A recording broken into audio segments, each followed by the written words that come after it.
I remember when Bush came into office, so many of us thought that there couldn't be a less intelligent person come into the presidency. And it turns out that we successfully beat that with Donald Trump. And how could that happen? How could Bush become the president? Not his brother, but George W. Bush. How did he become the president?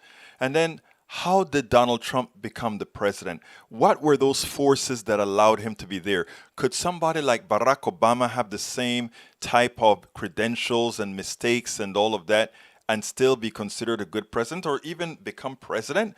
Would somebody as catastrophic as Donald Trump has been to America, Donald Trump single-handedly, with the help of his sycophants and enablers, have put this country in dire straits? I mean, this country is in trouble financially, economically, health-wise.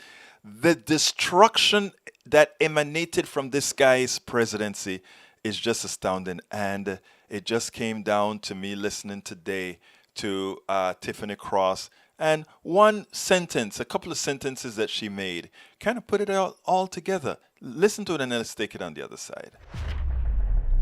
Jason, being raised in households like we were raised to distrust the system. Everyone around me keeps saying the system is going to work, he's going to leave. These people are the human embodiment of why we are so distrustful of a system that has routinely and historically and consistently harmed us. And so now we see the results of centuries of white supremacy that have elevated this very below average, basic, unintelligent man to the highest office in the land as his first job in government, being president of the United States. And here we are in the grips of a global pandemic that disproportionately harms Black and brown folks, and an increasingly problematic economy, while these bread lines are getting longer. And I should point out that he's also rushing through executions, federal executions at this point in his presidency. So I am terrified of what's to come, but I do anticipate that that the war is not over, that there are still battles to be fought